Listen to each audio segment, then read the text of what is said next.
This video is all about the Shag Harbour UFO incident here in Nova Scotia. So interestingly enough, I only live about 30 minutes away from here, so I've heard this story growing up my whole entire life and even have personal connections in it where my uncle was stationed in CFS Shelburne, which is really cool. So we're going to be exploring there too on this video, and I'm currently standing here in Shag Harbour where the incident took place, right behind me. So here's the short end of the story.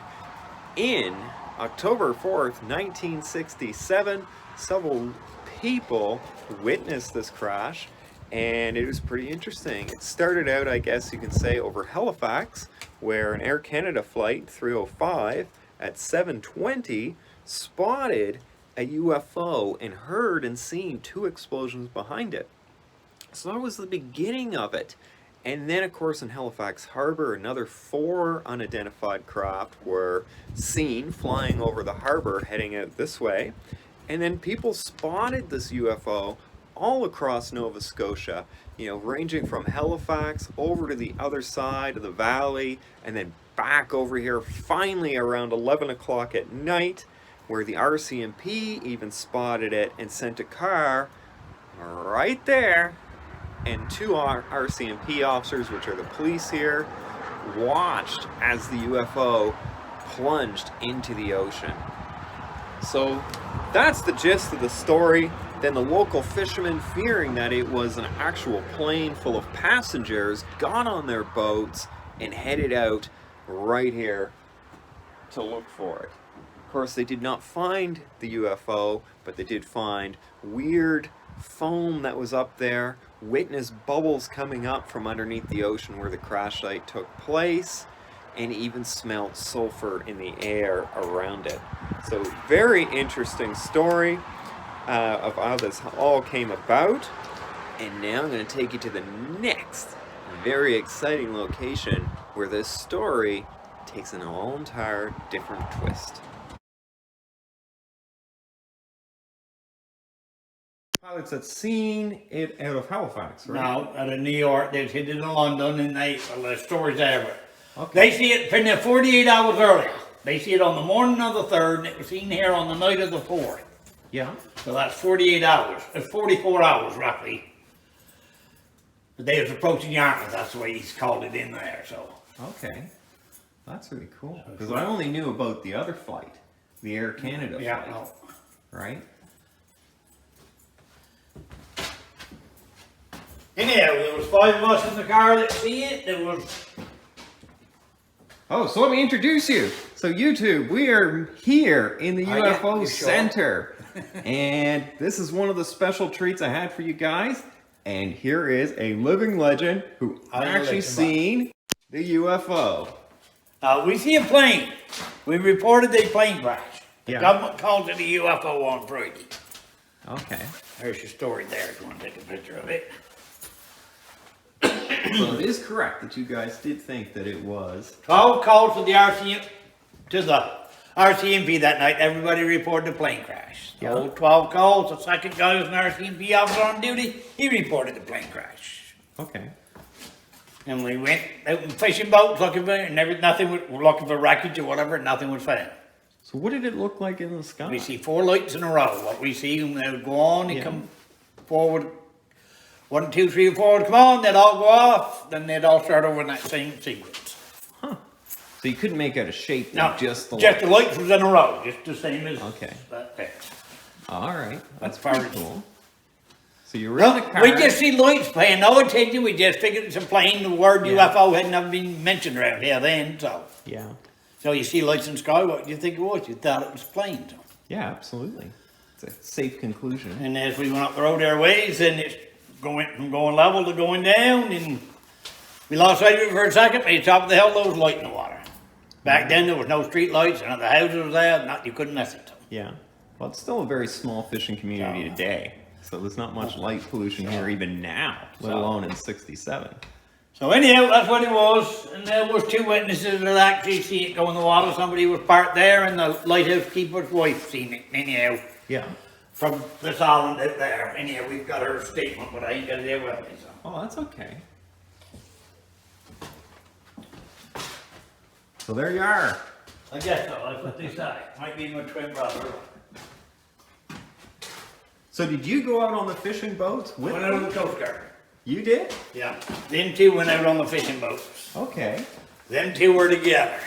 All right. And they see it go down, and then he goes home, and he happened to go to his father's, and he comes outside, and he says he sees it go down again, so he had to see too. And there's other people claim there was too. So that's his story. I'm not getting into somebody else's story. So on the Coast Guard ship, what did you guys see Nothing. in the water? Nothing. Absolutely zero. Yeah, because I know there were some reports They of see foam when they was out there an hour or more before the Coast Guard even left the water. Yeah. Them Okay. fishing boats went from there, and the Coast Guard boat had to come down a Shag Harbour. So. Yeah. And it was a fine night, and they was out there searching, and they heard the Coast Guard when she started her engines at Shag Harbour. So. Wow. That is pretty fascinating. Yeah, that's everybody's story there. Yeah. So you got on that Coast Guard ship? Yeah, I mean, the other another RTP on that night. So what do you know from the military side, you know, a few days later when they sent the Navy ships out? According to them, that never happened. Did you see the Navy ships? Yeah, I see the American one like did for the island. Yeah, a lot of people see it. Yeah. What happened in Shower Navy ships, I don't know. I see my uncle was in Shower. What's he telling you? He doesn't say a word. He don't say, have he ever told you anything, period? Nope. Was he in the Navy? He was in the Air Force. He had been stationed at Bath with it. Was he stationed here at the time? He was. In the Air Force? That's where he would have been at that base then. There's the Air Force, there's the Air Force base there. There's two different bases. Oh yeah? That's the radar base. Okay. The Navy base was listening for submarines and underwater stuff. Yeah. It's interesting. Who's your uncle? Oh, gotcha. I was in the military myself for a long time. What part? I was in the Army. I started off. Intelligent part? No, I started off in My artillery. daughter was in, Army Reserves intelligence, so. Yeah. So she could tell you some things. No, she don't know much about that. She couldn't tell you nothing. It was a long time ago. She couldn't even say nothing. Zero. I guess the real question is, you know, is it a UFO or was it an American, you know, secret plane that came down? No. It's nothing. The American one had nothing they could fly. There's nothing there. That's an official word right there from Ottawa. Officially. It's a UFO. That's a whole statement of everything there. Yeah, I read that one online. They tell you what it ain't. There it is there. They say it's not an aircraft. So there you have it. They took divers out. Oh, okay. And then they wouldn't go diving nowhere near where we told them we wanted them to. So there he is, right on the back of that boat. I got the white shirt on. That was him. I'm the one with the white shirt. The That's other pretty guy's cool. the Mountie, right? On the Mountie's back on the back of the boat further than me. Yeah. Now, when they sent the divers there, did you guys We leave went the out, they area? wouldn't go nowhere near where I said we should go, and they put Yeah. the diver over, and then they got back up. They was only in the water about 5 minutes, and ate nothing there, and they went ashore, and that was it. Huh. Here's another picture of that there. Oh, yeah. That's probably the same one. Same photo, yeah. Pretty neat, though.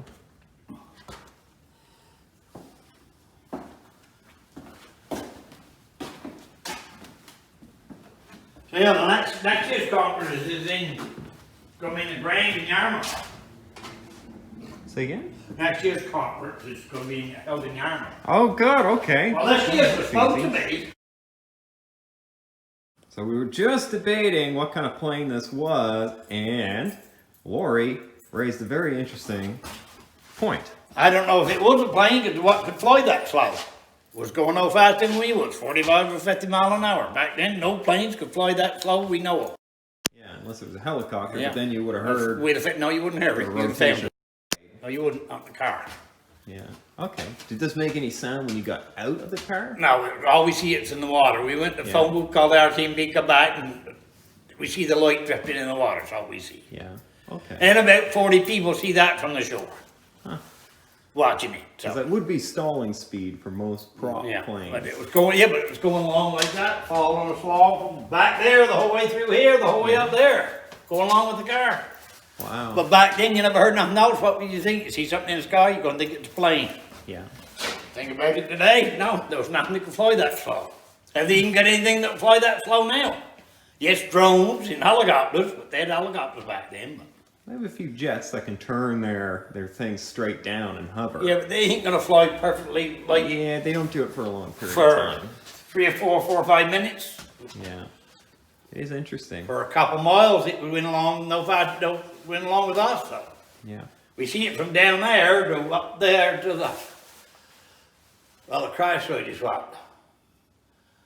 2.5 kilometers from here. Yeah, about that. And it down there it's farther than that. It went along with us. Wow. In the car, it go no faster than we was because as we turned and started going up the hill, it was here, and then it went across in front of us. So. Yeah. But just back then, what else would you think it was? You hadn't had televisions there very long. Yeah. Hadn't even heard tell of the word UFO, so you wouldn't be looking for that. I mean, Yeah. everybody was, you see a light in the sky, you just took it for granted it was a plane. Or a shooting star or whatever. Well, a shooting star, no, goes a shooting star. Shooting star's going a whole lot faster than 40 mile an hour. So right now I am in CFS Shelburne. You know, it's abandoned right now, an abandoned secret base. I'm standing right outside of my uncle's old office because he was an officer here on this base. And it was a top secret classified base at the time when the Shag Harbour incident happened and was declassified in 1995. And of course, this base was closed down at the same time. So before I take you down to the top secret location where they were actually listening for subs and of course tracking that UFO at Shag Harbour, I myself served in the military for 14 years. So just like to share some experience with it. And I guess, you know, when you talk about Shag Harbour, I have 2 lines of thinking. Line number 1, it was a UFO, an alien ship, for sure, you know. Option number 2, it was an experimental aircraft of the US or Russia, you know, one of the superpowers at the time.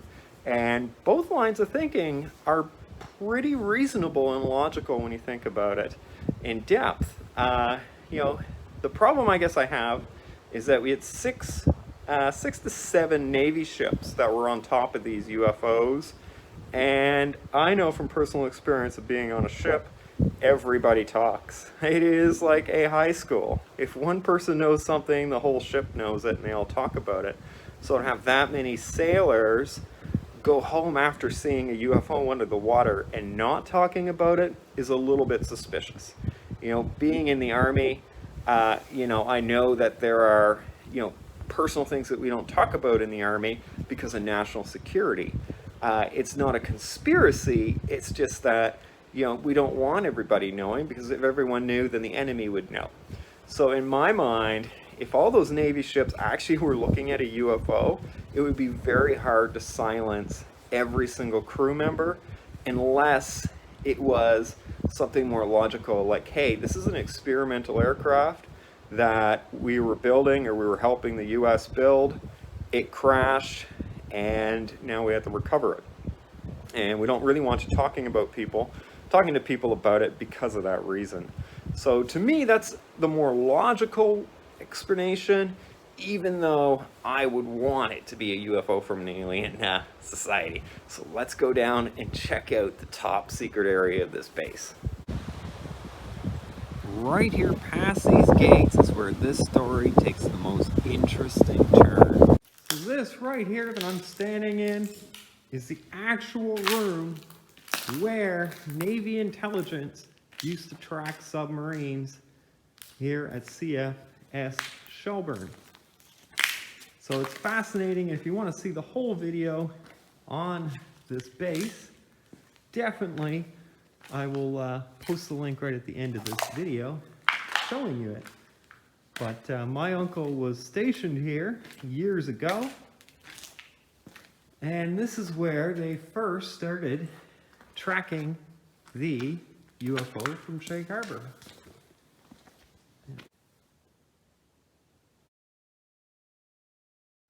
So now that you've seen the main room, I just wanted to leave that area because they did paint with lead paint, and there could be asbestos here too, hence why my mask is on, even standing here in the doorway where there's some air coming in.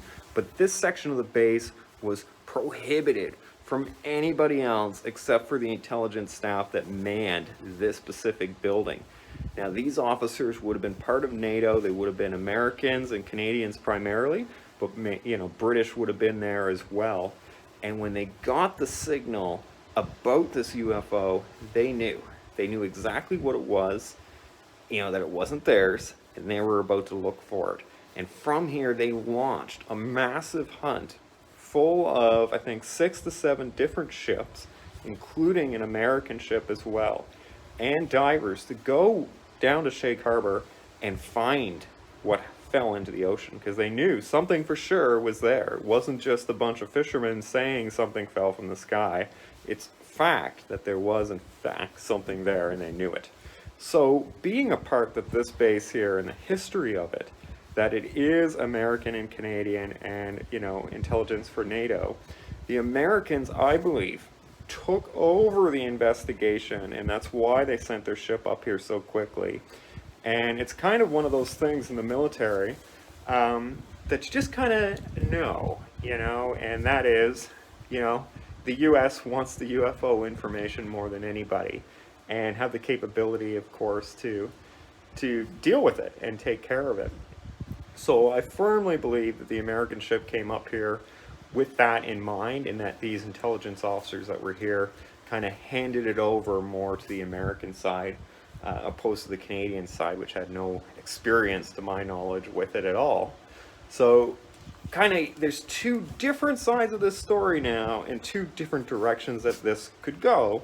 One side says that the Navy divers, the Canadian divers that joined the American ship, that they did see the UFO under the water and were watching it for a few days getting repaired, and that another UFO came underneath the water and was helping to fix it. So that's one story, and then the other story states that they just tracked it from the surface. So both stories have the same line, that there was something in the water that they were tracking, and then the ending is slightly different. One side says that in the Gulf of Maine, so they kind of made it out of Shag Harbour and down the coastline a bit, that both UFOs launched up from the ocean. The other side, from some of the local fishermen, state that the American ship ended up towing something, something very large behind it, down to the States. So 2 different lines of thinking of where and what happened afterwards. But the general conclusion is that, in fact, the Navy knew a lot more than it ever had told you about it. So if you do want more information on this specific base, there's a full tour of me going all around it. This is the base where my uncle was stationed, and it's pretty interesting, especially the history behind it. So I hope you liked the video. Big shout out and thank you to the Shag Harbour Museum, the UFO Museum. And of course, Laurie for jumping on the film as well and sharing his personal, first-hand experience. And it's pretty insane to think that he was on the Coast Guard ship that originally went out, and the guy who called the RCMP originally. So very interesting, and thank you so much, Laurie, for doing that. I hope to see you guys next year at the Shag Harbour UFO Festival in October. So huge thank you for that. And if there's any information that you know that I haven't talked about, please leave it in the comments below. We're all excited to hear these stories and explore this. So please leave those comments. I read every single one of them personally. So please tell me, especially if you've seen it firsthand. There's not many people around as the years progress that have seen it firsthand. So definitely leave a comment and let me know. So stay tuned for more great videos. We're going to be going in depth into UFOs here in this playlist. So hit subscribe. Thanks for watching.